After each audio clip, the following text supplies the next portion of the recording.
ويروى في الأثر أن حذيفة بن اليمان أمين السر المصطفى صلى الله تعالى عليه وسلم قد وجد النبي صلى الله تعالى عليه وسلم أسند ظهره إلى حائط الكعبة فبكى حتى ابتلت لحيته الشريفة.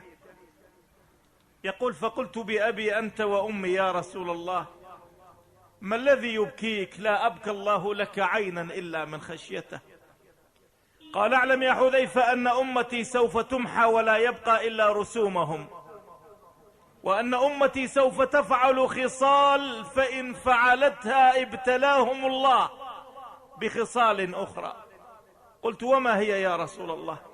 قال: إذا تركت أمتي الدعاء حل البلاء، إذا تركت أمتي الدعاء حل البلاء، وإذا منعوا الزكاة قل المطر، وإذا طففوا المكيال رفعت البركة، وإذا بخسوا الميزان ابتلاهم الله بقسوة القلب، وإذا عطلوا كتاب الله وسنة رسول الله سلط الله عليهم عدوهم فأخذ بعض ما في أيديهم وترك بأسهم بينهم، وإذا منعوا الصلاة ابتلاهم الله بصعوبة الموت، وإذا خلطوا البر بالشعير والحذق بالتمر ابتلاهم الله بموت الفجاءة.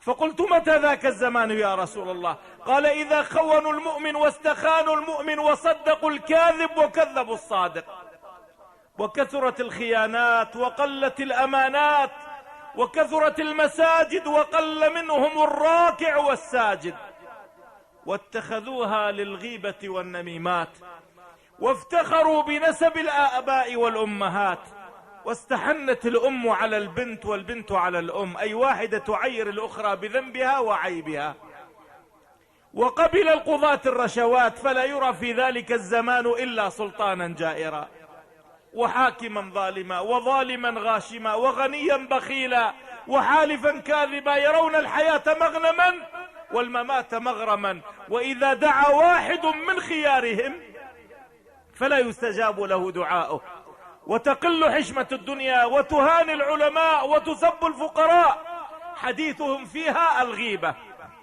وفاكهتهم فيها النميمة، فجرتهم عندهم أحلى من العسل، أي ذنوبهم أحلى من العسل، وفعالهم أمر من الحنظل، أي حسناتهم أمر من الحنظل. إذا رأوا حقا تركوه، وإذا رأوا باطلا اتبعوه. يرى فيهم السلطان كالأسد، والوالي كالذئب، والعوان كالكلب أجلكم الله، والمنافق كالثعبان، والمؤمن كالشاة الضعيفة.